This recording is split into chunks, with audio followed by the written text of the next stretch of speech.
Share on Facebook. It's like a bad episode from House of Cards.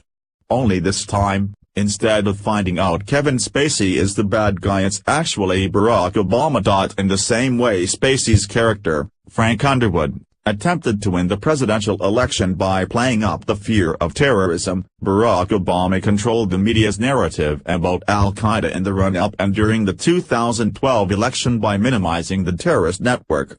According to The Blaze, Rukmini Callimachi, one of the leading terrorism reporters in the U.S., said at a conference on Friday the Obama administration controlled the media's narrative about al-Qaeda.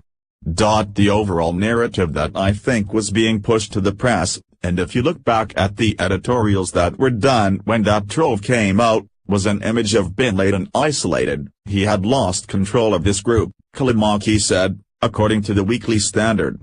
She was referring to a hand-picked packet of 17 documents the Obama administration released in May 2012 about al-Qaeda.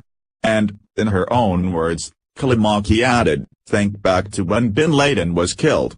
It was 2011, it was right before a major campaign season. I don't want to underplay the role that the killing of Osama bin Laden had. But I think that was theorized into something much bigger. The head of the organization has been killed, and now, these are literally quotes that I would get, the organization has been decimated, the organization is in disarray, the organization is on the run." At the same time that we were preparing to pull out troops from Iraq and Afghanistan, I think that it was important to portray this as a problem that no longer existed. Just to be clear, Obama was able to control the media and, with that power, have the American media lie to the public so that he could get re-elected.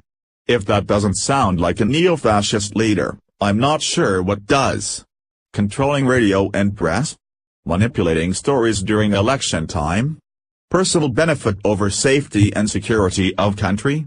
No wonder Democrats developed the narrative they did to attack President Trump. They had a perfect example before them already. Callimachi even provided a specific example. Callimachi went on to tell a story about her time in West Africa, when she covered al-Qaeda-linked groups there. She said that in 2011, the Obama administration told her al-Qaeda in the Islamic Maghreb, an organization in Mali, wasn't connected to al-Qaeda and was merely a band of criminals.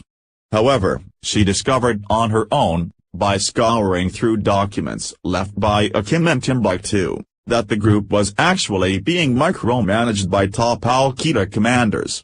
Suddenly, my worldview, which had been informed by Obama's officials, started to fall apart. Suddenly, I was seeing that this group that I was told really had no ties, with no connection, was in fact being micromanaged by al-Qaeda Central, she explained. When the Trump administration released Navy SEALs documents, Callimachi's thesis was confirmed. The documents, according to The Blaze, which include very personal items of bin Laden's like his journal and the movies he watched, have helped paint a more complete picture of the global terrorist and the organization he ran, including the fact that he was very active in its day-to-day operations. Now, my question for you is, are you really all that surprised? Share on Facebook.